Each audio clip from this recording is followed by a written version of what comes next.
পরিস্থিতি। অনেক মানুষের মুখে আমরা এই শব্দ শুনি। জীবনে যখন অসফল হই, দুঃখ আসে, সংকট আসে, কোনো বিপদ ঘনিয়ে আসে, তখন সমস্ত দোষ আমরা পরিস্থিতির ওপর চাপিয়ে দিই। আর দেখতে গেলে কোথাও না কোথাও ঠিকই করি। এই পরিস্থিতি প্রত্যেক দিনের মতো পাল্টাতে থাকে, কিন্তু এই দিন, এই রাত, এমন কেউ আছেন যিনি এর ওপরেও নিয়ন্ত্রণ সাধন করেন, আর তিনি হলেন সূর্য। ঠিক সেই রকমই আমাদের জীবনেও সূর্য হলো এই মন। যদি এই মনের উপর আমরা নিয়ন্ত্রণ করতে পারি, তাহলে আমরা জীবনকেও নিয়ন্ত্রণ করতে পারবো। প্রথমে এই মনের রাজা হয়ে উঠতে হবে। তাই মনে রাখবেন, যদি মন দুর্বল হয়, তাহলে পরিস্থিতি আমাদের সমস্যা বলে মনে হবে। এই মন যদি স্থির হয়, পরিস্থিতি প্রতিস্পর্ধা বলে মনে হবে। আর এই মন যদি শক্তিশালী হয়ে ওঠে, তাহলে যে কোনো পরিস্থিতি আপনার কাছে একটা সুযোগ মাত্র। এমন এক সুযোগ যাতে অগ্রসর হয়ে আপনি মহান হয়ে উঠতে পারেন। এই মনের শক্তির বৃদ্ধি ঘটান, মহান হয়ে উঠুন, আর আমার সাথে ভালোবেসে বলুন, রাধা রাধা। খুব সুন্দর একটা কাহিনী আছে। একবার এক ব্যক্তি নিজের অসফলতার জন্য ত্রস্ত হয়ে সময় দেবতার তপস্যা করতে বসলেন। উনি তপস্যা করলেন এবং সময় দেবতা প্রসন্ন হলেন। মানুষের রূপ ধারণ করে ওনার সামনে প্রকট হলেন। এবার সেই ব্যক্তি ওনাকে জিজ্ঞেস করলেন যে কি এমন আছে যার জন্য আপনি বারবার জয়ী হন আর আমি চিরকাল পরাজিত হয়ে থাকি? কেন এত পরিশ্রম করা সত্ত্বেও আমি সাফল্য লাভ করতে পারি না?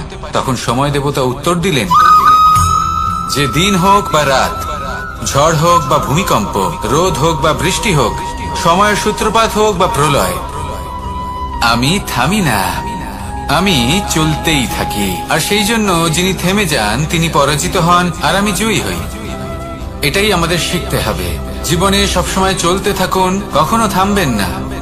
হ্যাঁ, কিছুক্ষণের জন্য বিরতি নিতে পারেন, বিশ্রাম করার জন্য, নিজেকে আরো সশক্ত করে তোলার জন্য, কিন্তু থেমে যাবেন না। নিরন্তর কর্ম করতে থাকুন, পরিশ্রম করতে থাকুন, তবেই এই সংসার আপনাকে মনে রাখবে। আসুন আমার সাথে ভালোবেসে বলুন, রাধা রাধা। আমাদের জীবনে গুরুজনেরা, জ্ঞানী মানুষজন সবসময় একটা কথা বলে, ধৈর্য ধরো। শুধুমাত্র দুটো শব্দ, কিন্তু কতটা বিশাল সেটা বোঝার চেষ্টা করুন। ছোট একটা অস্ত্র হাতে নিন এবং একটা বিশাল পর্বতে নিরন্তর প্রহার করতে থাকুন। ধৈর্য ধরে সেই কাজ করতে থাকুন। এমন একদিন আসবে, এই বিশাল পর্বতে আপনি একটা পথ তৈরি করবেন। কোন ধনুর্ধর যখন নিজের বিদ্যা অর্জন করেন, তখন তাকেও ধৈর্য ধরতে হয়, তার নিজেকে সময় দিতে হয়, তবেই সে ধনুর্বিদ্যা শিখতে পারে। সেইভাবে আমাদের জীবনেও ধৈর্য ধরার খুব প্রয়োজন। পরিবারে ধৈর্য রাখতে পারলে তাহলে আস্তে আস্তে দেখবেন প্রেম বৃদ্ধি পাচ্ছে। সমাজে যদি ধৈর্য রাখতে পারেন, তাহলে আস্তে আস্তে এই সমাজ আপনাকে সম্মান করবে। যদি নিজের জীবনে ধৈর্য রাখতে পারেন, তাহলে নিজে থেকেই আত্মবিশ্বাস বাড়বে, নিজের বিকাশ হবে।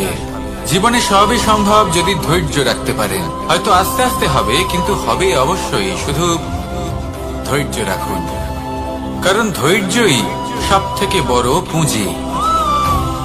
আসুন আর আমার সাথে ভালোবেসে বলুন, রাধা রাধা। আমাদের জীবনে যখনই আমরা কোনো বড় দায়িত্বের সম্মুখীন হই, তখন আমরা তার থেকে দূরে পালাই, আর এই অজুহাত দিই যে না না, এত বেশি ভার বহন করার যোগ্যতা আমার নেই, আমি করতেই পারবো না।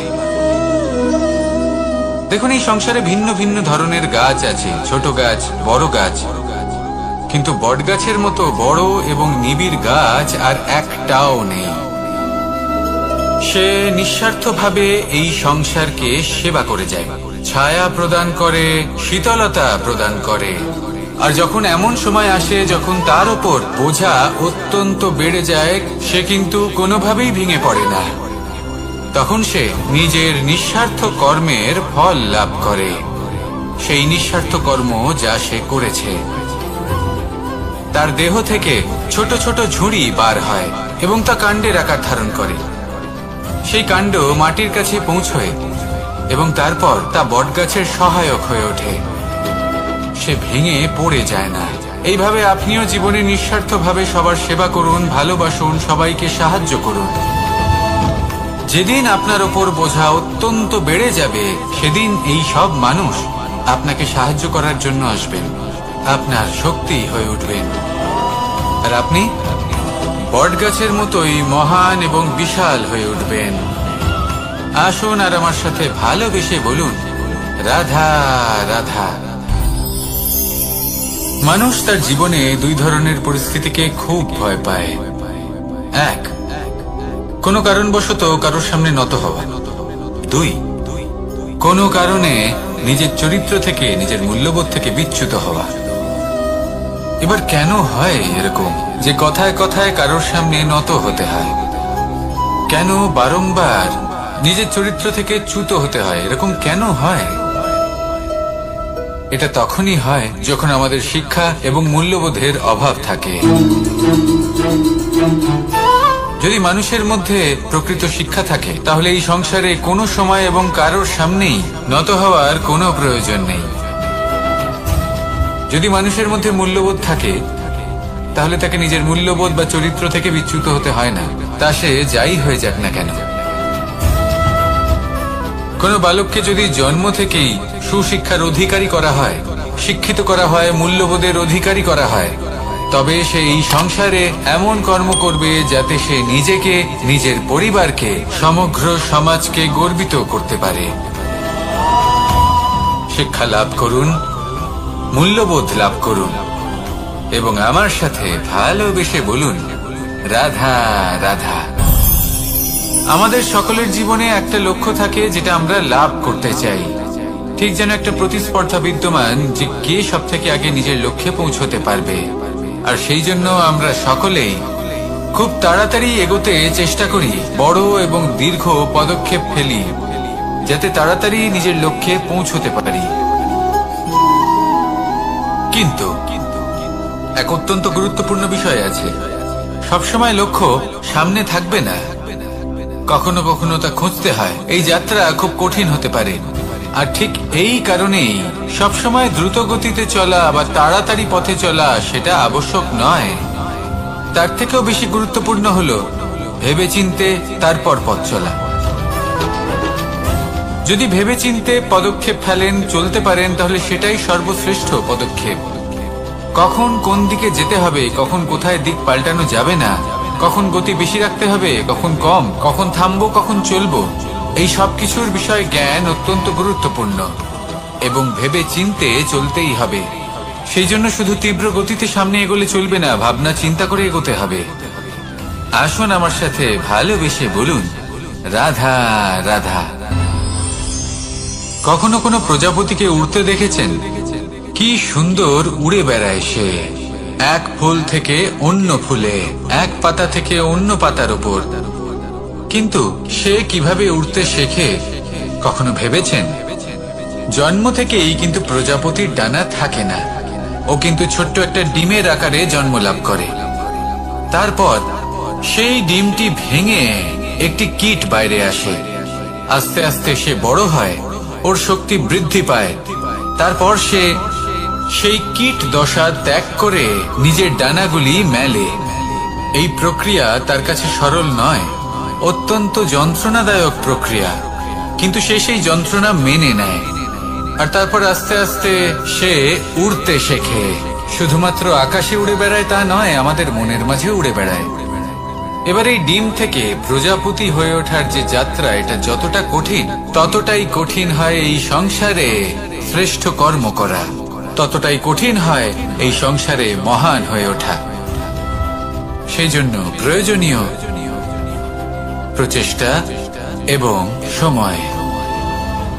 নিরন্তর প্রচেষ্টা করতে থাকুন, পর্যাপ্ত সময় নিন এবং আপনি নিজেকে এই আকাশে উড়ন্ত অবস্থায় পাবেন। আসুন আমার সাথে ভালোবেসে বলুন, রাধা রাধা। পায়েস হলো আমার বিশেষ প্রিয়। এর মধুর স্বাদ মনকে প্রফুল্ল করে তোলে। ছোটবেলায় মা আমার জন্য পায়েস বানাতেন এবং আমাকে বলতেন যে গরম থাকতে থাকতে খেয়ে নে কানাই, ঠান্ডা হয়ে গেলে ভালো লাগবে না। কিন্তু আমিও দুষ্টু ছিলাম, ঠান্ডা হওয়া পর্যন্ত অপেক্ষা করতাম, আর ঠান্ডা হয়ে যাওয়ার পরে মার কাছে যেতাম আর ওনাকে বলতাম যে মা, পায়েস তো ঠান্ডা হয়ে গেছে, এটা গরম করে দিন। তখন মা হাসতেন আর বলতেন যে পায়েস না হয় আমি আবার গরম করে দেব কানাই, কিন্তু এর মধুর স্বাদ, সেই মিষ্টত্ব, সেই সুবাস, সেটা আবার ফিরে আসবে না। কথাটা সত্যি, আর এই সত্যটাই আমাদেরও জীবনের সত্য। আমাদের জীবনের মধুর সম্পর্কগুলি, এতে যখন কটুভাব প্রবেশ করে তখন সেই মিষ্টত্ব ফিরিয়ে আনা প্রায় অসম্ভব ব্যাপার হয়ে যায়। আপনি চেষ্টা করে সেই সম্পর্ক ঠিক করতেই পারবেন, তার জন্য অগাধ পরিশ্রম করতে হবে, কিন্তু আবার সেই মিষ্টত্ব কখনো ফিরে আসবে না। সেই জন্য আপনার জীবনের যে মধুর সম্পর্ক আছে, যতটা সম্ভব চেষ্টা করুন তাতে মিষ্টত্ব বজায় রাখতে। কটুভাব আসতে দেবেন না। আসুন আর আমার সাথে মধুর স্বরে বলুন, রাধা রাধা। শব্দ, শব্দ আসলে কি? শুধুই কয়েকটি অক্ষরের সমষ্টি, নাকি আমাদের বাণী? এই শব্দ এমন এক শক্তি যা কাউকেই নিজের বশবর্তী করে ফেলতে পারে। শব্দ এমন এক অস্ত্র যা কাউকে ক্ষত বিক্ষত করে দিতে পারে। এই শব্দ হলো একটি নাদ স্বরূপ যা কোনো ঘুমন্ত ব্যক্তিকেও জাগিয়ে তুলতে পারে এবং নিজের লক্ষ্যের দিকে অগ্রসর করতে পারে। শব্দে এত শক্তি আছে যে কারোর মনে এতটা আঘাত দিতে পারে যে সে হয়তো জীবনে আর কখনো এগোতেই পারল না। তাহলে এই শব্দের প্রয়োগ খুব ভেবে চিন্তে করবেন। এবং এই শব্দের মতোই হলো নীরবতা। অনেক সময় এই নীরবতা আমাদের সহায়ক হয়ে ওঠে, অনেক সময় এটা আমাদের অনুশোচনাকে অনেক বেশি বাড়িয়ে তুলতে পারে। ভীষ্ম পিতামহ, অঙ্গরাজ কর্ণ, যখন দ্রৌপদীর বস্ত্রহরণ হচ্ছিল তখন এনারা নীরব ছিলেন। দুর্যোধনের বিরোধিতা করেননি, ওকে বাধা দেননি। আর তারপর কি হলো সেটা আপনারা সকলে জানেন। দেখতে গেলে নীরবতা চুপ করে থাকা, কিন্তু যদি কোনো দুষ্টের সামনে চুপ করে থাকেন, যদি তার বিরোধিতা না করতে পারেন, তাহলে এই নীরবতাই অনেক বড় পাপের আকার ধারণ করে। মনে রাখবেন আর আমার সাথে ভালোবেসে বলবেন, রাধা রাধা। আভূষণ, কার না ভালো লাগে এই আভূষণ? আমরা পরিশ্রম করি, ধন অর্জন করি আর আভূষণ কিনে থাকি, কখনো নিজের জন্য, কখনো বা তাদের জন্য যাকে আমরা ভালোবাসি, বা তাদের জন্য যাকে আমরা সম্মান করি। হয়তো সেই জন্যই সীতা চূড়ামণি ধারণ করেছিলেন এবং আমি সামন্তকমণি। কিন্তু এটাই কি সেই প্রকৃত আভূষণ যা আপনার মূল্য বৃদ্ধি করে? না। শ্রীরামের আভূষণ হলো ওনার নম্র ভদ্র ব্যবহার। মাতা সীতার আভূষণ হলো ওনার সততা, ওনার নিষ্ঠা, ওনার ত্যাগ। অর্জুনের আভূষণ ছিল ওনার একাগ্রতা। রাধার আভূষণ ওনার প্রেম। এই আভূষণ কোথাও নেই, আপনার মনে আছে। যদি আপনার মনে মিষ্টতা থাকে, তা শান্ত হয়, তাতে সততা থাকে, নিষ্ঠা থাকে এবং প্রেম থাকে, তাহলে আপনার অন্য আর কোনো আভূষণের কোনো প্রয়োজন নেই। আপনি যতই ভিড়ের মাঝে থাকুন, আপনার ঔজ্জ্বল্য চোখে পড়বে। আসুন আর আমার সাথে ভালোবেসে বলুন, রাধা রাধা। এই সংসারের সব থেকে বড় সত্যি হলো জন্ম এবং মৃত্যু, কিন্তু আরো বড় একটা সত্য আছে, মিত্র এবং শত্রু, যা আমাদের সকলের জীবনে থাকে। মিত্র সে যে আমাদের সঙ্গ দেয় এবং সংসারের সব থেকে উঁচু শিখরে আমাদের নিয়ে যায়, এবং শত্রু সে যে যে কোনো মুহূর্তে যে কোনো শিখর থেকে আমাদের নিচে ফেলে দিতে পারে। এবার বিচিত্র ব্যাপার হলো এটাই যে আমরা নিজেরাই এদের সাথে নিয়ে চলি, নিজেরাই এদের পালন করি। তা কি করে? প্রথমে বুঝুন এই মিত্র এবং শত্রু কারা। আপনার নিজের মন, আর কেউ নয়। এই মনই হলো মিত্র।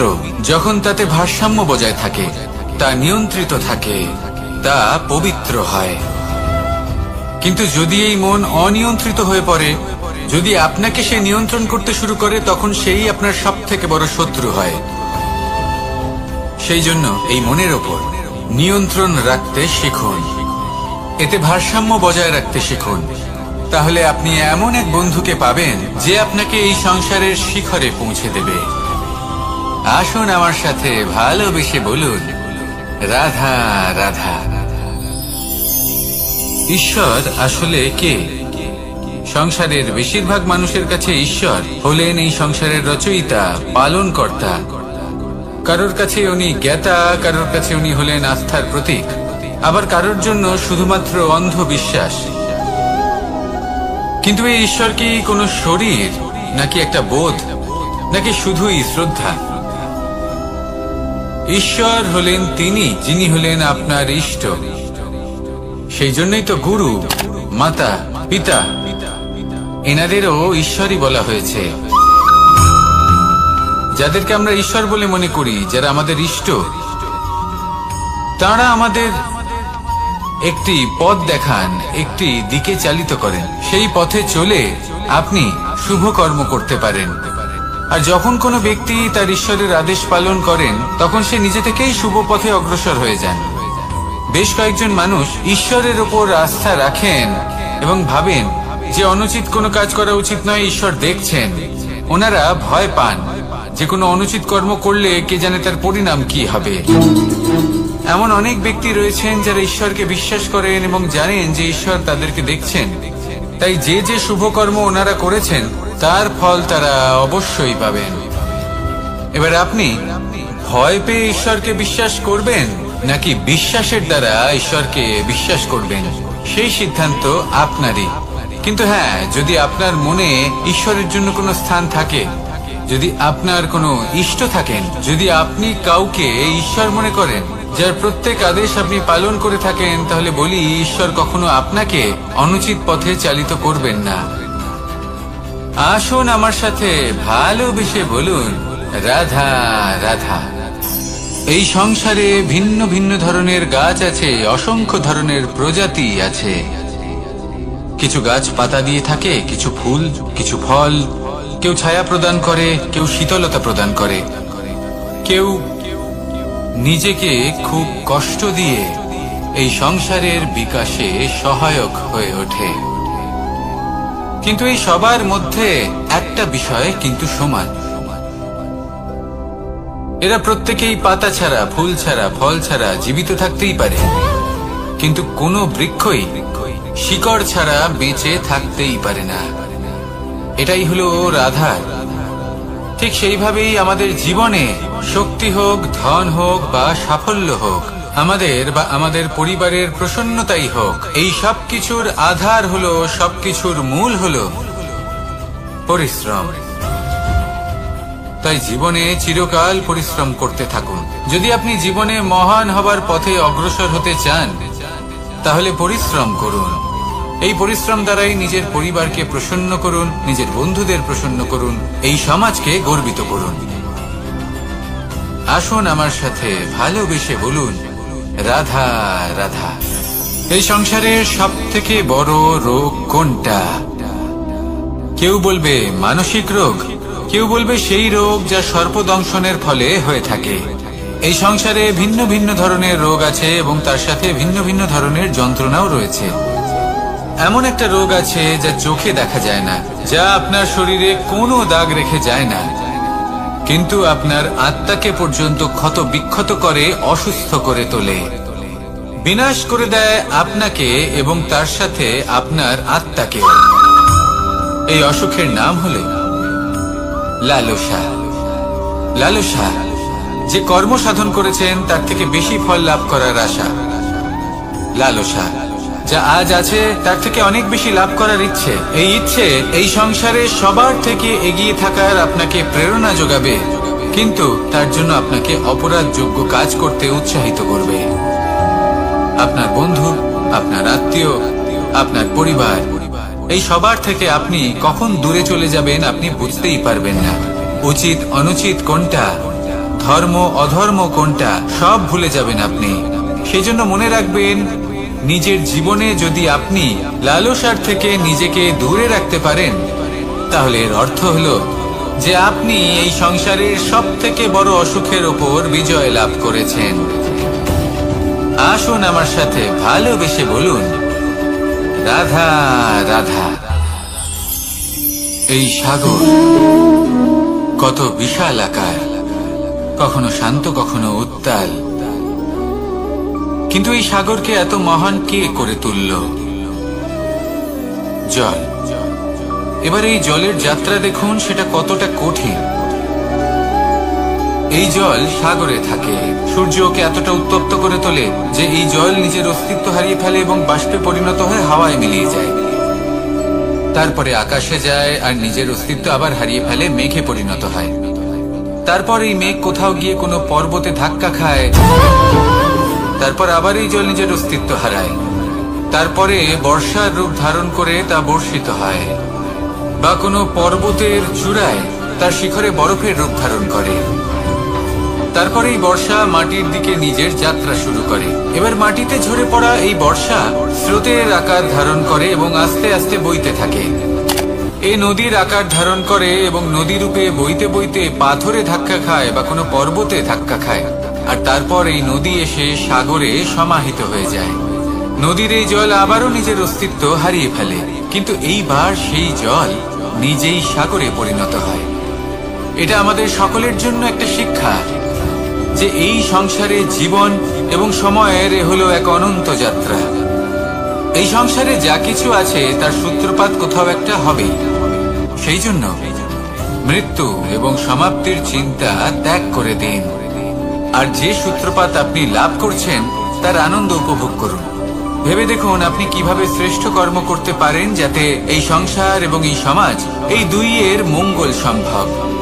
আসুন আমার সাথে ভালোবেসে বলুন, রাধা রাধা। মাকড়সার জাল দেখতে পাচ্ছেন?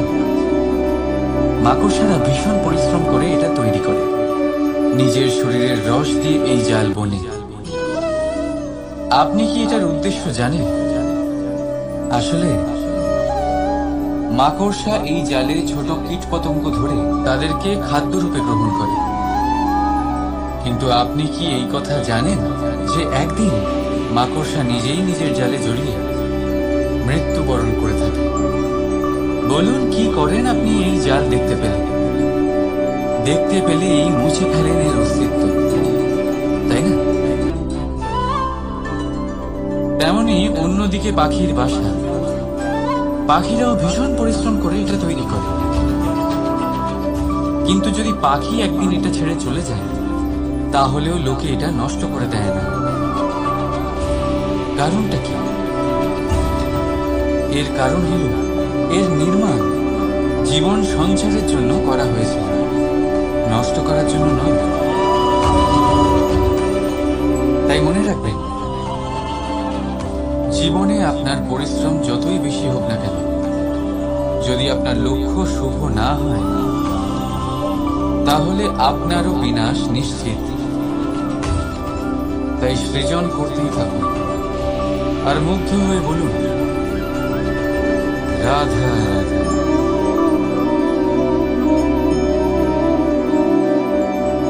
আপনার কি মনে হয় আমি কি করছি? আপনি বলবেন আমি প্রদীপ জ্বালাচ্ছি। সঠিক, কিন্তু প্রশ্ন হচ্ছে যে আমি কি আপনাকে বলেছি যে একে প্রদীপ বলা হয়?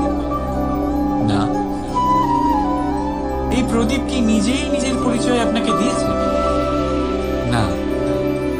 তাহলে আপনি কি করে জানলেন যে একে প্রদীপ বলা হয়?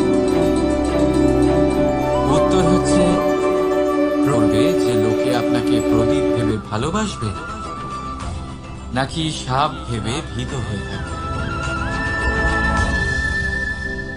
রাধা রাধা। সময় কত বিচিত্র হয়। সময় আমাদের পক্ষে থাকলে আমরা নিজেদের রাজা মনে করে নিই, আর সেই সময় যদি বিপক্ষে চলে যায় তাহলে নিঃস্ব হতে সময় লাগে না।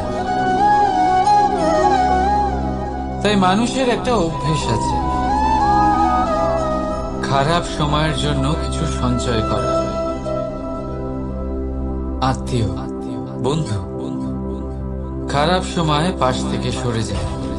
যশ, মান প্রতিকূল সময় চিরস্থায়ী হয় না।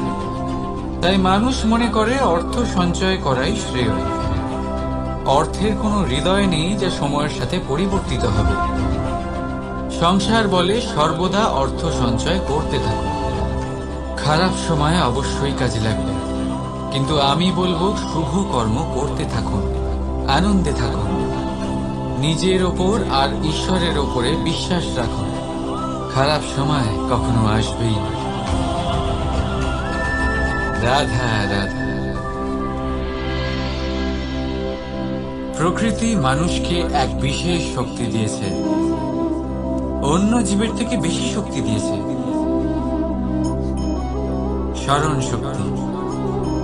এই শক্তি মানুষকে অন্য জীবের থেকে ভিন্ন করে, ইতিহাস রচনা করার প্রেরণা দেয়, জ্ঞানকে বংশানুক্রমে এগিয়েও নিয়ে যায়। আর যারা ভুলে যান, অধিকাংশ সময় তারা উপহাস আর দয়ার পাত্র হয়ে যান। কিন্তু এটাই কি প্রকৃত রূপে সত্য? না। এই স্মরণ শক্তি মানুষের বিকাশের সব থেকে বড় বাধা হয়ে দাঁড়ায়। তার মনকে দূষিত করে দেয়। খারাপ অভিজ্ঞতা, কারোর করা বিশ্বাসঘাতকতা, কারোর কটাক্ষ বেশিরভাগ মানুষই ভুলতে পারেন না। রাধা রাধা। মানুষ নিজের পরিবারের জন্য কত কিছুই না করে, দিন রাত পরিশ্রম করতে থাকে যাতে তার পরিবারের প্রয়োজন পূরণের জন্য অর্থ রোজগার করতে পারে। কিন্তু শুধু অর্থ রোজগার করাটাই কি যথেষ্ট? আপনি বলবেন হ্যাঁ, নিশ্চয়ই। অর্থ দিয়ে সবকিছু পাওয়া যায়, বিদ্যা পাওয়া যায়, বাড়ি পাওয়া যায়, ওষুধ পাওয়া যায়, আর কত কিছুই না পাওয়া যায়। এইসব একটা পর্যায় পর্যন্ত সঠিক, কিন্তু একটু মন দিয়ে ভেবে দেখুন, যখন কোনো শিশু অসুস্থ হয়ে পড়ে তখন সে ওই তিক্ত ওষুধ কেন খেয়ে নেয়? এই জন্য কারণ ওর পিতা সেই ওষুধ অর্থ দিয়ে কিনেছে? না, বরং এই জন্য কারণ তার পিতা যে তার সামনে দাঁড়িয়ে, তার উপরে তার বিশ্বাস আছে। বিশ্বাস আছে যে উনি তার কিচ্ছু হতে দেবেন না। এই বিশ্বাস, এই সংস্কার, এই শিক্ষা কখনো অর্থ দিয়ে পাওয়া যায় না।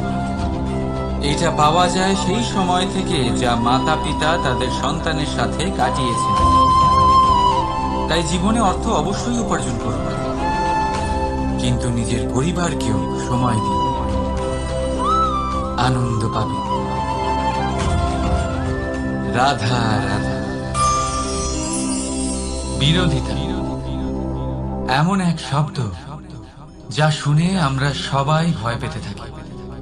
যদি কেউ আমাদের বিরোধিতা করে তা আমাদের সহ্য হয় না।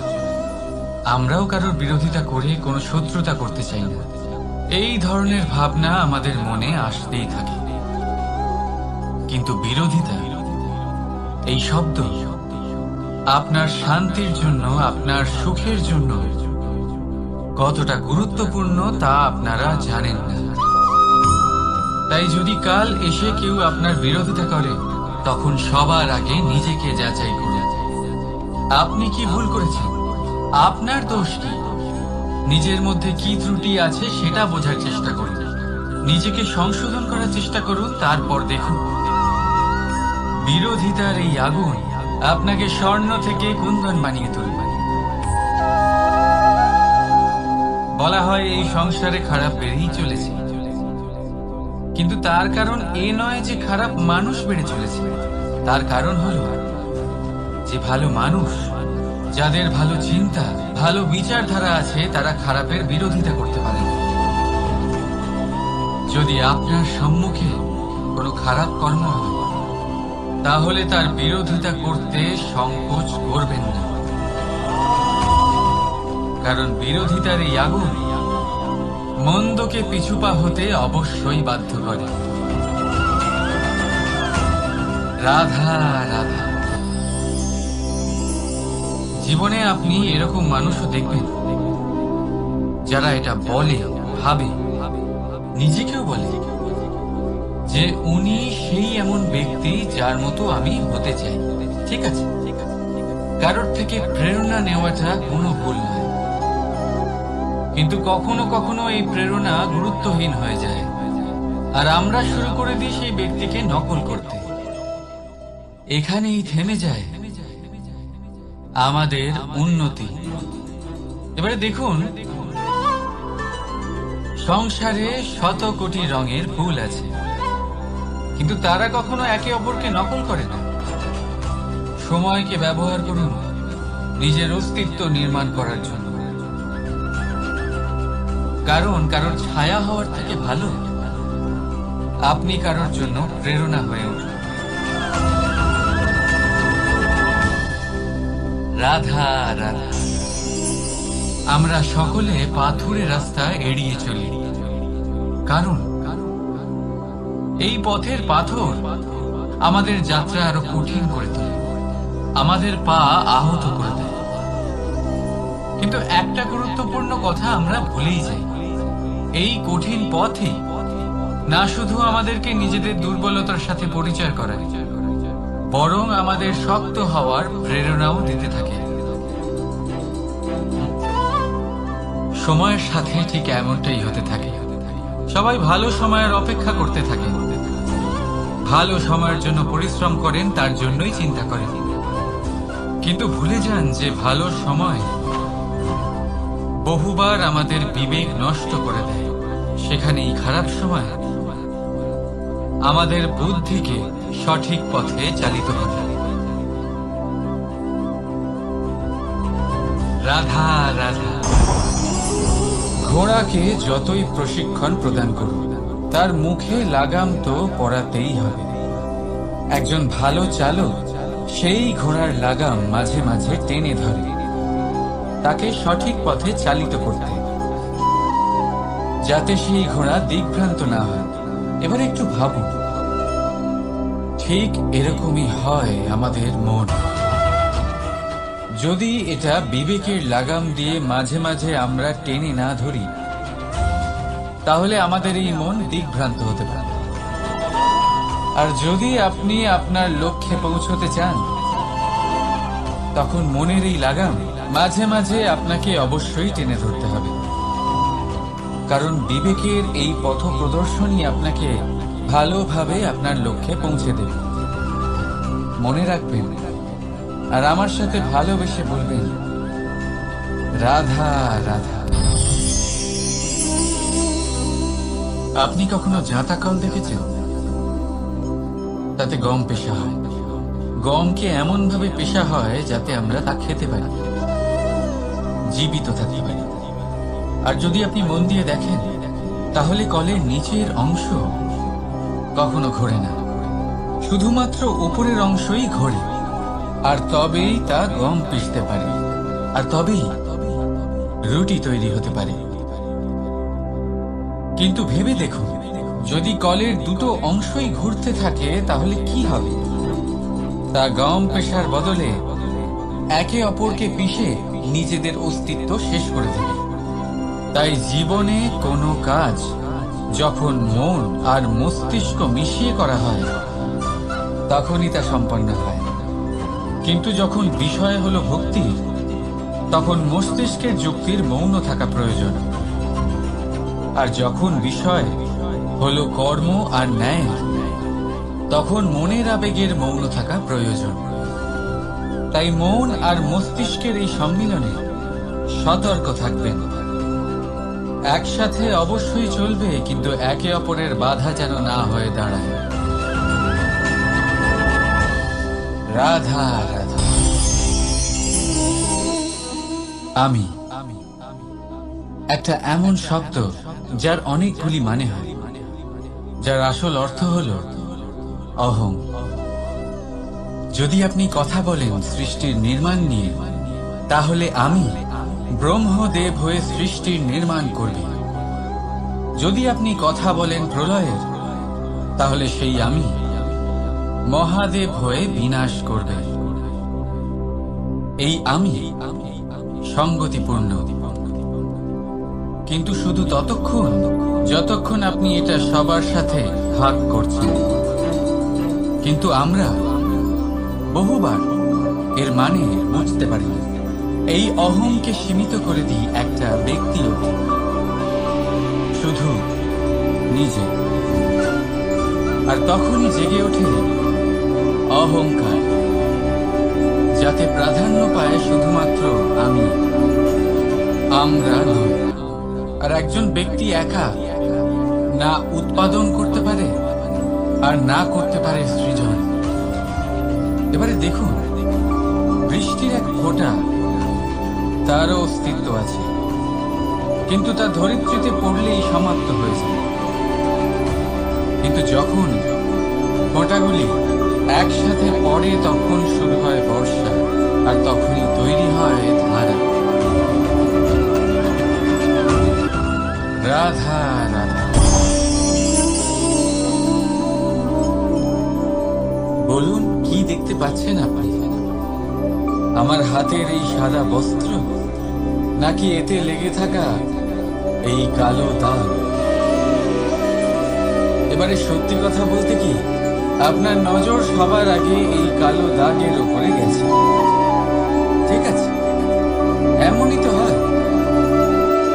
ভীষণ কম মানুষ থাকেন যারা ভাবেন কোনো ব্যক্তি ভীষণ পরিশ্রম করে এই বস্ত্র ধুয়েছেন, এটা শুকিয়েছে। বেশিরভাগ মানুষের নজর যায় এই দাগের উপরে, ভাবেন যে এটা কি করে লাগলো।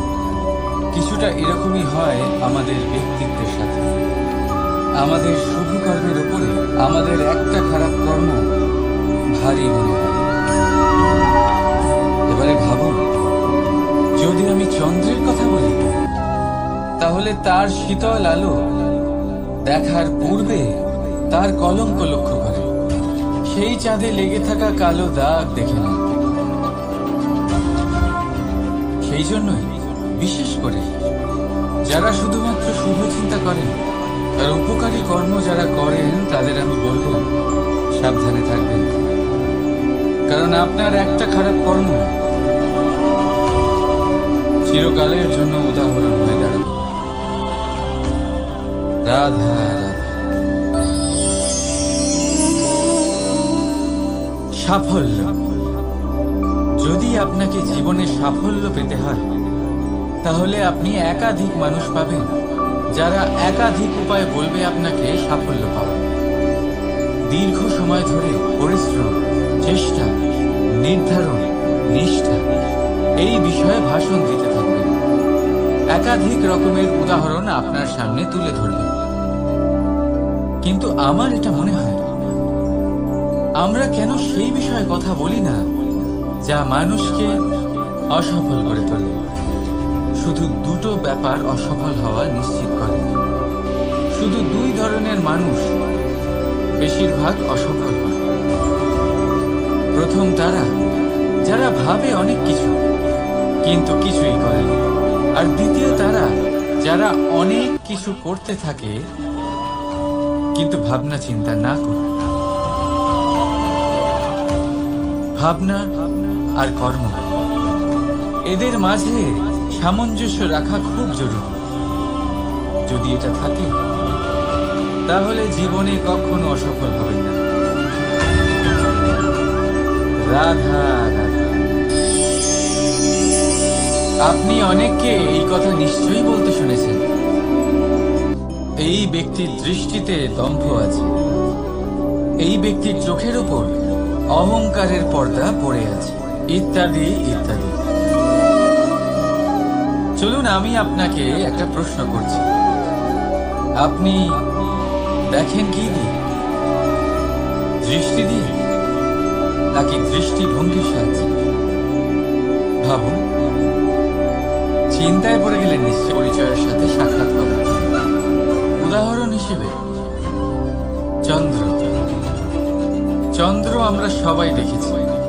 বহু মানুষ আছেন যাদের চন্দ্র অত্যন্ত সুন্দর লাগে, পাথরকে ভগবান ভেবে পুজো করবেন, নাকি ভগবানকে পাথর ভেবে পরিত্যাগ করবেন?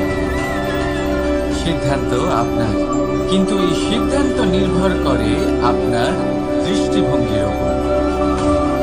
তাই নিজের দৃষ্টিভঙ্গি শুভ রাখুন, নিজের দৃষ্টিভঙ্গিতে ভালোবাসা রাখুন, আর আনন্দে বলুন রাধা রাধা। বড় বড় রাজমহলে বড় বড় ইমারতের চূড়া কত সুন্দর হয়, কিন্তু আপনি কি কখনো এই বিষয়ে ভেবেছেন যে এই সুন্দর চূড়ায় পৌঁছতে গেলে আপনাকে পৃথিবীতে পাপ ফেলতেই হবে?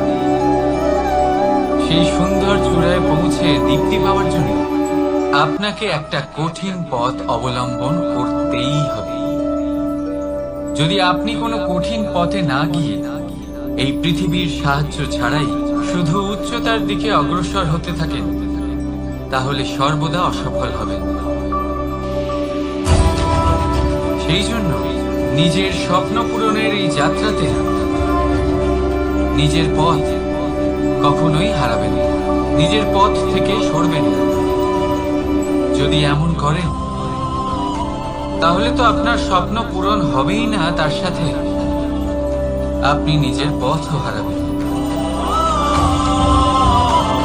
রাধা রাধা।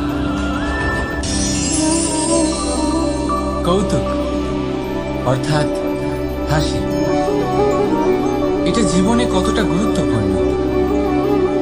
আমরা সর্বদাই হাসতে চাই, আমরা সর্বদা অন্যের মুখে এই হাসি দেখতে চাই। কিন্তু এই কৌতুক অনেক প্রকারের হয়, আর এই কৌতুকের ভিত্তি কি সেটাও খুব গুরুত্বপূর্ণ। কৌতুক কেবল তখনই পাবেন যখন তা শুদ্ধ মন থেকে আসবে। কৌতুক তখনই পাবেন যখন তা শান্ত আর অপমানিত ব্যক্তির মন তিক্ত হয়ে থাকে। তাই মনে রাখবেন যে এই কৌতুক যেন কৌতুকই থাকে, তা উপহাস বা কটাক্ষ না হয়ে যায়। রাধা রাধা। মানুষ এই শব্দের সূচনা হয় মন থেকে, আর সেই জন্যই হয়তো আমাদের এই মন এতটা গুরুত্বপূর্ণ। এবারে দেখুন না, আমাদের মনই সবকিছু চালনা করে। মনই সেই যে কল্পনা করে, মনই সেই যা কল্পনাকে বাস্তবে পরিণত করার জন্য পরিশ্রম করতে আমাদের প্রেরণা যোগায়। মনই সেই যা লোভের জালে জড়িয়ে পড়ে। মনই সেই যা অভিমানের পর্দা দিয়ে ঢেকে যায়।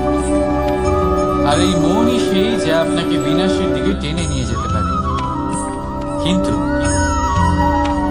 যদি তা পরোপকার করার ইন্ধন পায়, তাহলে এমন কোনো মহান কাজ নেই যা আপনি করতে পারবেন না। কিন্তু এই মন কি? এটা বোঝানো যায় দুটো শব্দের মাধ্যমে, দুটো সহজ শব্দ। প্রথম, একজন কুশল সেবক। দ্বিতীয়, একজন সংকট প্রবণ মালিক। যদি আপনার এই মন আপনার নিয়ন্ত্রণে থাকে, তাহলে সে হলো আপনার সেবক। তাই আপনার অস্তিত্ব আছে। কিন্তু যদি আপনার মন আপনার কর্মের উপরে নিয়ন্ত্রণ করে, তাহলে এই মন আপনার মালিক, আর তখন আপনার বিনাশ নিশ্চিত। তাই নিজের এই মনকে নিয়ন্ত্রণে রাখুন, কিন্তু ভালোবেসে। আসুন আমার সাথে আনন্দে বলুন রাধা রাধা। এই সূচ দেখতে পাচ্ছেন আপনি? এটা শুদ্ধ লোহা দিয়ে তৈরি, বস্ত্র সেলাই করার কাজে লাগে, অস্ত্রোপচারে কাজে লাগে। কিন্তু আপনি কি কখনো ভেবে দেখেছেন এই সূচ কিভাবে তৈরি হয়? লোহার এক বড় অংশকে পিটিয়ে পিটিয়ে টেনে টেনে তাকে পাতলা বানানো হয়। এরপরেই আমরা পেয়ে থাকি সুচ। ভাবুন, যদি লোহার টুকরোতে অনর্গল প্রহার করার ফলে একটা লোহার টুকরো সূচে পরিণত হয়, তাহলে আমাদের জীবনে অনর্গল চেষ্টা করার ফলে জীবনের সমস্ত অংশকে আমরা কত প্রভাবশালী কাজে পরিণত করতে পারি। শুধু প্রয়োজন দৃঢ় নিশ্চয়তা। তাহলে আসুন আমার সাথে ভালোবেসে বলুন, রাধা রাধা। বিশ্বাস, জীবনে বিশ্বাস কতটা গুরুত্বপূর্ণ। একজন স্ত্রী তার স্বামীর হাত ধরে যে কোনো জায়গায় যেতে পারে, এর কারণ হলো বিশ্বাস। তার নিজের স্বামীর উপরে বিশ্বাস আছে। যখন একজন মা তার ছোট বাচ্চাকে কোলে তুলে হাওয়ায় ওঠায়, তখন সেই বাচ্চা ভয়ভীত হয়ে যায় না। তার কারণ হলো বিশ্বাস।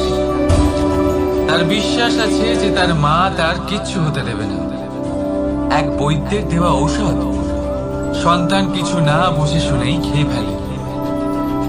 সেই বৈদ্যের জ্ঞানের বিষয়ে তার কোনো ধারণাই থাকে না। শুধু নিজের পিতার উপরে বিশ্বাস আছে যে তার পিতা তাকে খারাপ কিছুই দেবে না। যখন এই সংসারের প্রতিটা বন্ধন বিশ্বাসের উপরে দাঁড়িয়ে আছে, তাহলে কেন এই বিশ্বাসকে আমরা জীবনে আনতে পারি না? আপনি নিজেই দেখুন, এই বিশ্বাস নিজের জীবনে এনে দেখুন, সবকিছু আরো সুন্দর হয়ে যাবে। তাই ভালোবেসে বলুন, রাধা রাধা।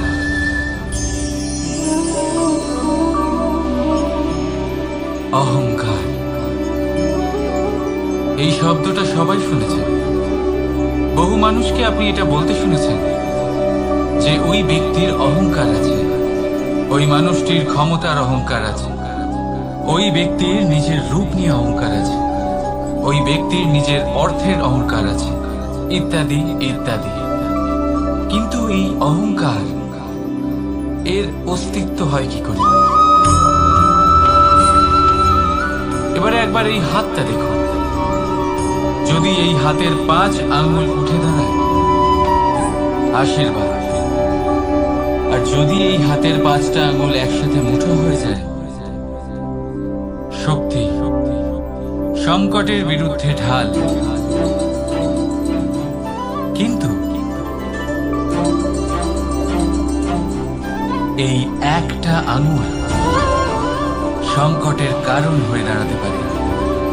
এই একটা আঙ্গুল শত্রুকে আহ্বান জানায়। এবার অহংকার বলে এই শব্দটাই দেখে নিন। আমাদের থেকে আলাদা হয়ে গেলে হয় অহং। অহং অর্থাৎ ব্যক্তির মনে হয় যে সে আপনদের থেকে, নিজের বন্ধুদের এবং সঙ্গীদের থেকে, নিজের পরিবারের থেকে অনেক উপরে, অনেক শ্রেষ্ঠতর। কিন্তু মনে রাখবেন, এই অহংকার কোনো ব্যক্তির অস্তিত্বের বিনাশের প্রথম ধাপ। তাই ঝেড়ে ফেলে দিন এই অহংকারকে, আর বিশ্বাস করুন আমাদের ওপর, কারণ তখনই আপনি শান্তি পাবেন। আর সেই শান্তির সাথে বলে উঠবেন, রাধা রাধা।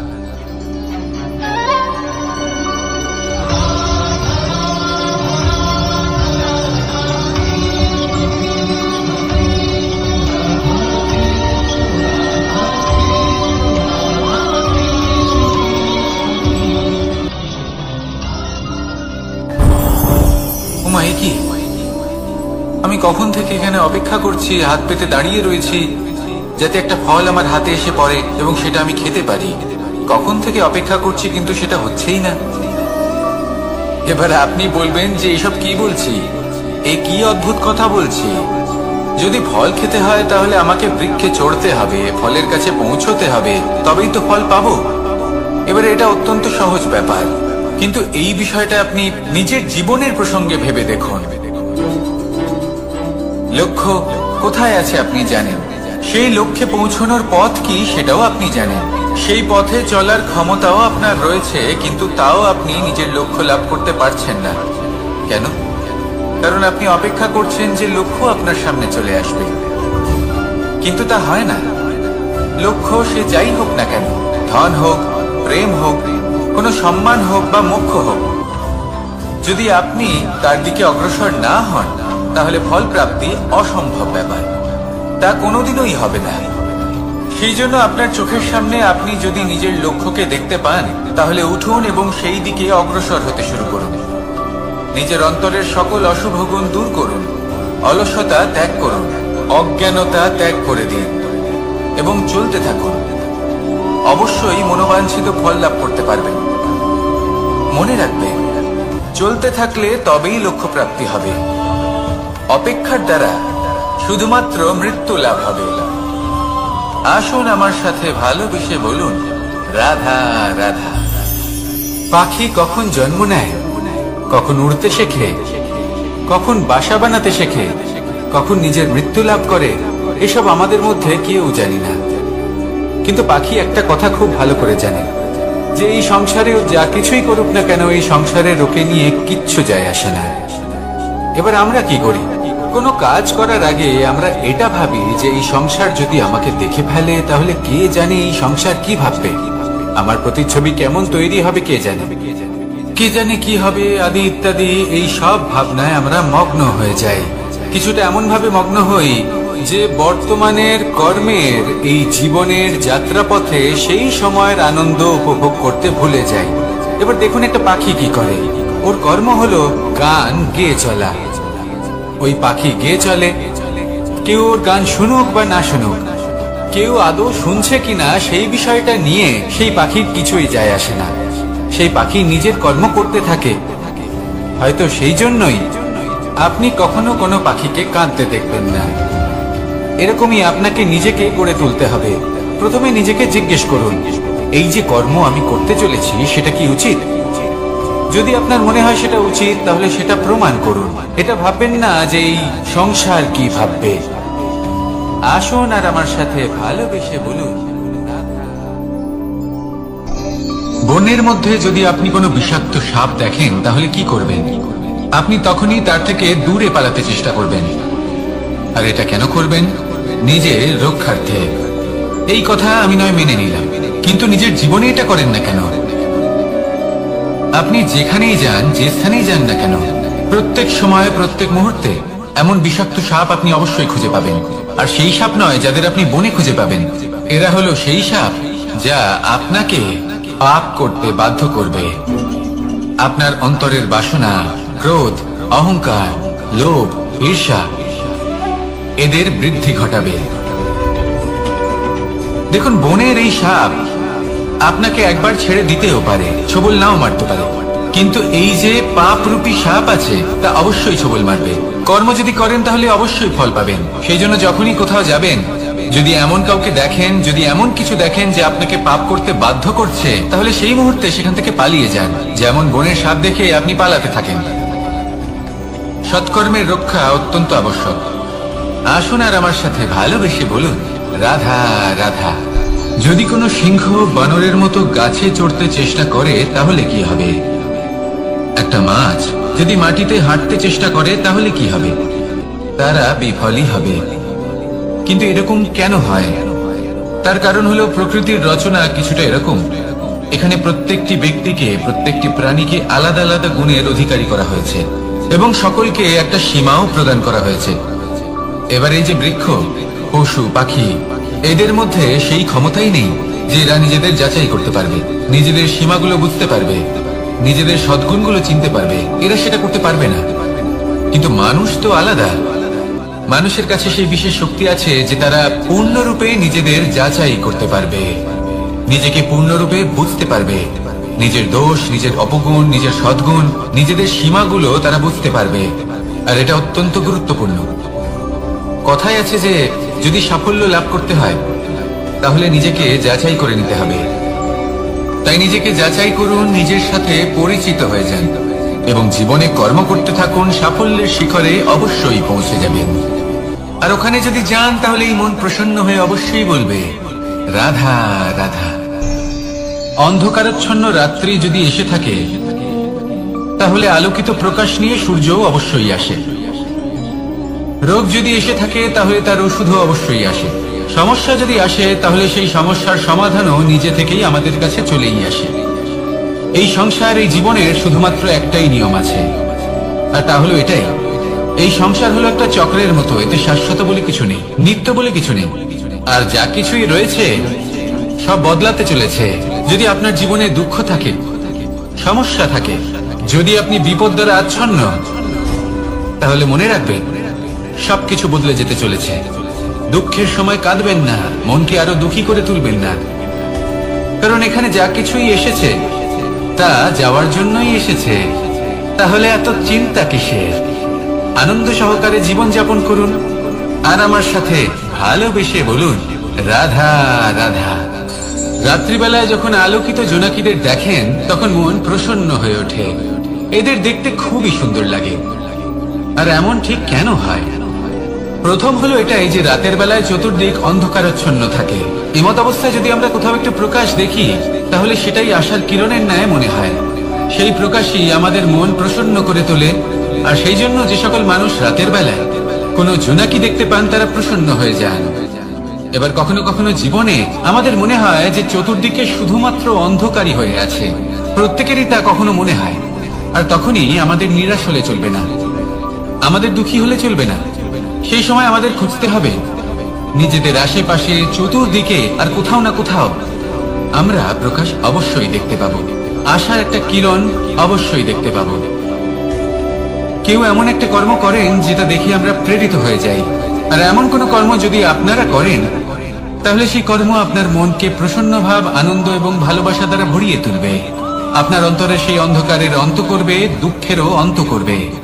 আর এই মন প্রসন্ন ভাব নিয়ে বলবে রাধা রাধা। মনুষ্য জীবনের সব থেকে বেশি গুরুত্বপূর্ণ বিষয় হলো মনের একাগ্রতা। এই সংসারের যে কটি মহান কার্য সম্পাদন হয়েছে তা হলো মনের এই একাগ্রতার একমাত্র ফল। আপনি অবশ্যই দেখে থাকবেন অনেক ছোট বড় নদী যা বয়ে চলে তাদের সামনে একটা বাঁধ নির্মাণ করা হয় সেই সব নদীর জল সঞ্চয় করতে। বাঁধ হয়ে গেলে প্রয়োজন মতো বা মনের ইচ্ছে মতো তাকে ব্যবহার করা সম্ভব। এবার এটাই আমাদের মনের সাথেও সম্ভব। আমাদের মনের একাগ্রতা আজকের দিনে দাঁড়িয়ে বিভিন্ন ধরনের বিকার, ক্রীড়া এবং ভোগের মধ্যে ভাগ হয়ে গেছে। একে একত্রিত করতে হবে, একটা বাঁধ নির্মাণ করতে হবে, কর্মের বাঁধ। আপনাকে শুধু এটাই করতে হবে, যেটা উচিত কর্ম সেটাই করুন, যেটা অনুচিত কর্ম সেটা করা থেকে নিজেকে বিরত রাখুন। ব্যাস, এই কাজটাই আপনি করতে থাকুন, করতে থাকুন। মনের মধ্যে একাগ্রতার বাঁধ নির্মাণ করুন। আর একবার যদি তা নির্মাণ হয়ে যায় তাহলে যখন চাইবেন, যেখানে চাইবেন, যতটা চাইবেন একাগ্রতা প্রয়োগ করতে পারবেন। আর একবার যদি আপনি এটা শিখে যান তাহলে এই সংসারকে বদলে ফেলার মতো কাজ আপনি করতে পারবেন, সমাজকে শুধরাবার মতো কাজ করতে পারবেন। তাহলে এই মনকে একাগ্র করুন আর আমার সাথে ভালোবেসে বলুন রাধা রাধা।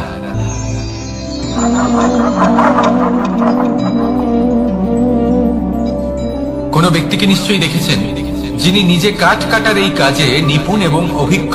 এবার আপনারা দেখবেন যে তার মনোযোগ সমস্ত কাঠের ওপর থাকে না, তার মনোযোগ থাকে শুধুমাত্র একটা কাঠের ছোট্ট একটি অংশের ওপর, যেখান থেকে তার টুকরো করা হচ্ছে। কিন্তু সেটা উনি কেন করেন? যদি এটা উনি না করেন তাহলে সেই কাঠ সঠিক পদ্ধতি এবং তাড়াতাড়ি কাটা যাবে না। জীবনেও তাই হয়ে থাকে। আপনি হয়তো কোনো লক্ষ্য স্থির করেছেন বা পথ নির্বাচন করেছেন বা কাজ স্থির করেছেন যেটা আপনি করেই ছাড়বেন। তাহলে নিজের সম্পূর্ণ মনোযোগ শুধুমাত্র তার উপর কেন্দ্রীভূত করুন। যদি আপনার মন এদিক ওদিক তাকাতে থাকে, অস্থির হয়ে পড়ে, বিচলিত হয়ে পড়ে, যদি তা হয়ে থাকে তাহলে আপনি অবশ্যই অসফল হবেন। তাই কর্মঠ থাকুন, নিরন্তর কর্ম করতে থাকুন এবং পূর্ণ মনোযোগ দিয়ে নিজের কাজ করুন। নিজের পথে অগ্রসর হন বা নিজের লক্ষ্য প্রাপ্ত করতে চেষ্টা করুন। তারপর দেখুন কি হয়, কিভাবে উচিত পথে এবং তীব্র গতিতে আপনার লক্ষ্য আপনার কাছেই পৌঁছে যায়। আর আপনার এই মন প্রসন্ন হয়ে বলে রাধা রাধা। কখনো কোনো নদীকে দেখেছেন? একই আকার, একই স্থান, শুধু প্রবাহিত হতে থাকে। এর মধ্যে কখনো কোনো অপদ্রব্য ফেলে দেখুন, দেখবেন সেটা বেশিক্ষণ সেখানে থাকে না। সেটা নদীর সাথে বইতে থাকে আর বয়ে যেতে যেতে সাগরে সমাহিত হয়ে যায়, আর শেষ পর্যন্ত সাগর সেটাকে তটে ফেলে দেয়। কিছুটা এমন হওয়া উচিত আমাদের বিচারধারাও। এক স্থানে তা স্থগিত হওয়া উচিত নয়, এটা সবসময় প্রবাহমান হওয়া উচিত। তবেই আমাদের চেতনা, আমাদের মূল্যবোধ এবং আমাদের স্মৃতি এই তিনটি শ্রেষ্ঠ থাকবে। আর এটাই হলো পুকুর এবং নদীর মধ্যে পার্থক্য। নদীতে জল সবসময় বয়ে চলে, সেই জন্য পবিত্র থাকে, শুদ্ধ থাকে এবং পরিষ্কার থাকে। আর সেখানে এই পুকুরের তলদেশে সব জমা হতে থাকে, আর সেই জন্য তা অপবিত্র হয়ে যায়। তাই সবসময় এই বিচারধারা প্রবাহমান রাখুন। যদি মনে কোনো ভাবনা চলে আসে, সেখানেই থেকে যায় এবং বিদ্যে থাকে, তাহলে তা বের করে দিন, তাকেও বয়ে যেতে দিন, এবং তার যা উত্তর হবে তা সময়ের সাথে আপনার সামনেই চলে আসবে। শুধুই নদীর মতো প্রবাহমান হন আর আমার সাথে ভালোবেসে বলুন, রাধা রাধা। এই সংসারে সাফল্য লাভ করার জন্য জ্ঞানের প্রয়োজন হয়, পরিশ্রমের প্রয়োজন হয়, দৃঢ় নিষ্ঠার প্রয়োজন হয়, নিরন্তর চেষ্টা করা প্রয়োজনীয়। কিন্তু আরো কিছু আছে যা অত্যন্ত প্রয়োজনীয় এবং গুরুত্বপূর্ণ। তা হলো ভালো বন্ধু। তাদের থাকা অত্যন্ত প্রয়োজনীয়। যদি ভালো বন্ধু থাকে, তাহলে সময় এলে তারা ঢাল হয়ে আপনাকে সুরক্ষা করবেন। সময় এলে অস্ত্রের মতো শত্রুকে সংহারও করবেন। যদি তিনি জ্ঞানী হন, তাদের মধ্যে সদ্গুণ থাকে, তাহলে এই সব গুণ আপনার মধ্যেও প্রবেশ করবে। তাহলে সাফল্যের জন্য ভালো বন্ধু পাওয়া অত্যন্ত প্রয়োজনীয়। কিন্তু শুধু বন্ধু কেন, ভালো শত্রুও থাকা প্রয়োজনীয়। এবার আপনি ভাববেন, আমি কি বললাম? যদি আপনার জীবনেও ভালো অর্থাৎ শক্তিশালী শত্রু থাকে, তাহলে আপনিও শক্তিশালী হতে থাকবেন। এই শত্রু আপনাকে প্রেরিত করবে আরো বেশি শক্তিশালী হয়ে ওঠার। কখনো কোনো হরিণকে দেখুন, তীব্র গতিতে দৌড়তে থাকে। কেন তীব্র গতিতে দৌড়য়? এই কারণে নয় যে কোথাও তার জন্য মধুর ঘাস অপেক্ষা করে রয়েছে, না। সে এই কারণে তীব্র গতিতে দৌড়য় কারণ সেটা না করলে তার পেছনে একটি সিংহ আছে যে ওকে নিজের ভোজন করে ফেলবে। তাই জীবনে বিপদ, সংকট, এই সবকিছুও হলো অত্যন্ত গুরুত্বপূর্ণ। তার সম্মুখীন হতে শিখুন আর আমার সাথে ভালোবেসে বলুন, রাধা রাধা। আমরা সবাই ফল খাই, কিন্তু আমাদের সেই ফলই প্রিয় হয় যে পরিপক্ক হয়ে ওঠে, যেটা নম্র হয়, আর যে ফল অনেক বেশি মিষ্টি আর সুস্বাদু হয়ে থাকে, যাদের রঙে বাহার দেখা যায়। সেইভাবে জীবনে আমরা নানান মানুষের সাথে পরিচিত হই, কিন্তু সেই মানুষই আমাদের মন ছুঁয়ে যায় যারা বিনম্র স্বভাবের, যাদের বাণী খুব মধুর, যাদের অন্তরে আত্মবিশ্বাসের একটা তেজ, একটা রং দেখা যায়। এবার এমন ব্যক্তি আমরা কি করে হব? ঠিক সেইভাবেই যেমন একটা ফল রোদ, বর্ষা, শীত, বায়ু, এই সকল সংকটময় পরিস্থিতির সম্মুখীন হয়ে পরিপক্ক হয়ে ওঠে, সেইভাবেই মানুষ সংকটময় পরিস্থিতির সম্মুখীন হয়ে পরিপক্ক হয়ে ওঠেন। যদি এই সংকটের সম্মুখীন হন, তাহলে অভিজ্ঞ হবেন, আর এই অভিজ্ঞতাই শিক্ষা দিয়ে যাবে। এই অভিজ্ঞতা আমাদের শিখিয়ে দেয় যে আমাদের বিনম্র থাকতে হবে, অহংকার করে কোনো লাভ নেই। মধুর বাণীর যে কি মূল্য তা আমরা শিখতে পারি। এই অভিজ্ঞতাই আমাদের বুঝিয়ে দেয় যে উচিত অনুচিত কোনটা আমাদের দৃষ্টিভঙ্গি তৈরি করে, আর এই দৃষ্টিভঙ্গি দ্বারা আত্মবিশ্বাস জাগ্রত হয়। সেই জন্য জীবনে কখনো বিপদ থেকে দূরে পালাবেন না, সেগুলোর সম্মুখীন হন, অভিজ্ঞতা লাভ করুন, তার থেকে শিক্ষা লাভ করুন, এইভাবেই পরিপক্ক হবেন। আসুন আমার সাথে ভালোবেসে বলুন, রাধা রাধা। ধন সঞ্চয় করা সম্ভব, আর সেই জন্য ধন সব থেকে বেশি মূল্যবান সম্পত্তি নয়। এবার আপনি বলবেন, আমি কি বলছি? এই ধন খুব মূল্যবান, আমরা সকলে অর্জন করতে ব্যস্ত। সেটা এই কারণে, কারণ আপনারা জানেন না এই সংসারের সব থেকে বেশি মূল্যবান সম্পত্তি কি। এ হলো সেই সম্পত্তি যা কখনো সঞ্চয় করা সম্ভব নয়। আপনার কাছে যতই ধন থাকুক, তা দিয়ে আপনি স্বাস্থ্য লাভ করতে পারেন, বাড়ি কিনতে পারেন, আদি ইত্যাদি, কিন্তু আপনি যতই ধনী হন না কেন, ফেলে আসা দিনের একটা মুহূর্ত আপনি লাভ করতে পারবেন না। এই একটা মুহূর্ত, এই সময়, এটাই হলো সংসারের সব থেকে মূল্যবান সম্পত্তি। একবার চলে গেলে তা কখনোই ফিরে আসে না। আর এই মুহূর্ত যতই চলে যাক না কেন, আমরা স্মৃতির মাধ্যমে সেগুলি যাপন করতে পারি, তার আনন্দ উপভোগ করতে পারি, আর যার সাথে আমরা সময় অতিবাহিত করেছি তার স্মৃতিতে আমরা চিরকাল জীবিত থাকতে পারি। সেই জন্য সময় সব থেকে মূল্যবান সম্পত্তি, তাকে এইভাবে নষ্ট করবেন না। প্রত্যেকটা মুহূর্ত উপভোগ করুন, আনন্দ করুন, আর ভালোবেসে বলুন, রাধা রাধা।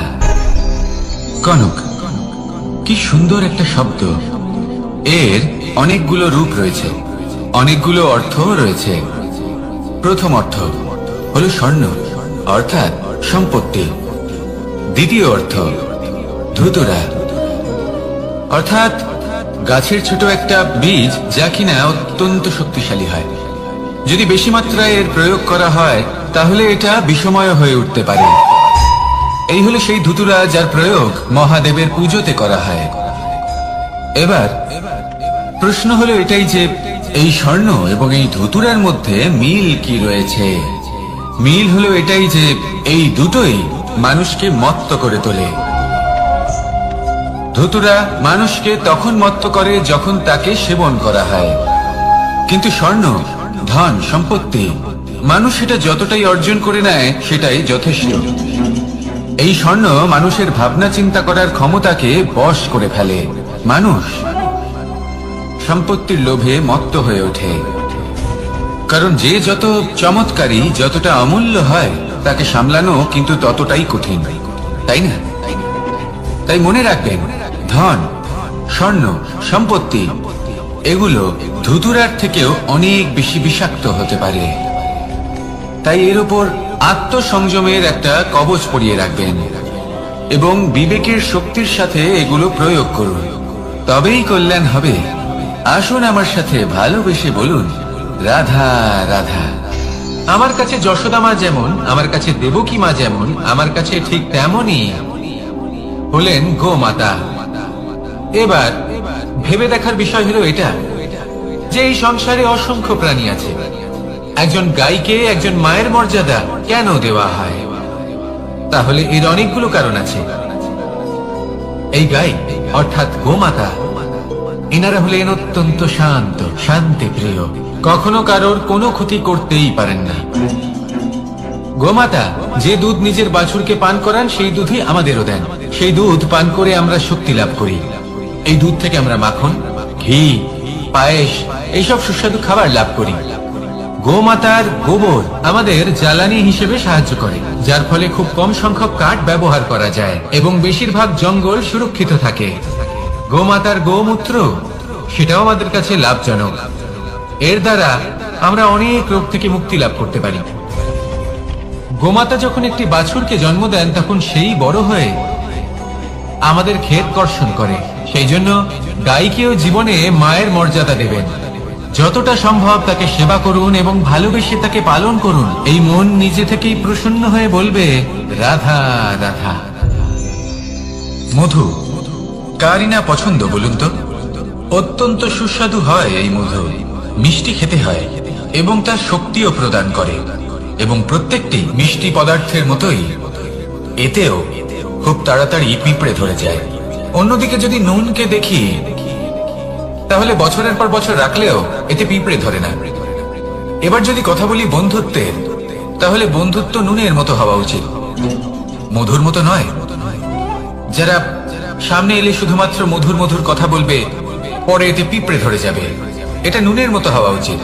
প্রকৃত বন্ধু হলো সে যে সময় এলে পরে আপনার সামনে আপনার প্রকৃত সত্য তুলে ধরবে, তা সে যতই কঠিন হোক না কেন। আপনার দোষ, আপনার অপগুণ, আপনার খামতি আপনাকে বলতে পারবে, যাতে আপনি সেগুলো শুনে মেনে নিয়ে তারপর নিজেকে শুধরোতে পারেন। এটাই হলো প্রকৃত বন্ধুত্ব। কখনো নিজের জীবনের আশেপাশে মন দিয়ে দেখবেন, অনেক সময় এমন মানুষ থাকেন, অনেক বন্ধু থাকেন যাদের দেখে আমাদের মনে হয় যে এনারা খুব কঠোর, এনাদের কথা খুব কটু। কিন্তু বেশিরভাগ এমন মানুষের মনটা যদি বুঝতে পারেন তাহলে দেখবেন তাতে কোনো মালিন্য নেই। এনাদের মন অত্যন্ত পবিত্র হয়। যদি আপনার জীবনেও এমন কোনো ব্যক্তি থেকে থাকে, এমন বন্ধু থাকে, তাহলে তাদের আগলে রাখুন আর আমার সাথে ভালোবেসে বলুন, রাধা রাধা। যতক্ষণ আমরা এই সংসারে জীবিত ততক্ষণ আমাদের সাথে সবকিছু থাকে। আমাদের ধন, সুখ স্বাচ্ছন্দ্য, আমাদের মিত্রগণ, আমাদের পরিবার, এই সমাজ, এই সবকিছু আমাদের সাথে থাকে। যেদিন আমরা এই সংসারকে ত্যাগ করব, এদের মধ্যে কেউ আমাদের সাথে যাবে না। না ধন, না স্বাচ্ছন্দ্য, না সম্পত্তি। এই সকল মানুষ, এই সমাজ, এরা শুধুমাত্রই শ্মশান পর্যন্ত আমাদের সাথে থাকতে পারবেন। তারপরে যদি আমাদের সাথে কিছু যেতে পারে তাহলে তা শুধুই আমাদের ধর্ম। আর এই সংসারে আমরা নিজেদের যে সুনাম রেখে যাই, সেটা সম্ভব শুধুমাত্র কর্মের দ্বারা। সেই জন্য সংসারে যতদিন পর্যন্ত জীবিত আছেন, যদি কিছু অর্জন করতে চান তাহলে ধর্ম অর্জন করুন, ধর্মের বিষয়ে স্পষ্টতা অর্জন করুন এবং কর্ম অর্জন করুন। এটাই হবে আপনার অতীত এবং এটাই হবে আপনার ভবিষ্যৎ, এবং এটাই সকলকে প্রেরণা প্রদান করবে। আসুন আমার সাথে ভালোবেসে বলুন, রাধা রাধা।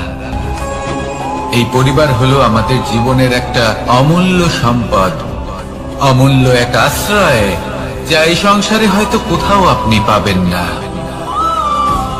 তাই একে আগলে রাখুন। পরিবার সেই গাছ। আসুন আমার সাথে ভালোবেসে বলুন, আর সেই গাছ। আসুন আমার সাথে ভালোবেসে বলুন, রাধা রাধা।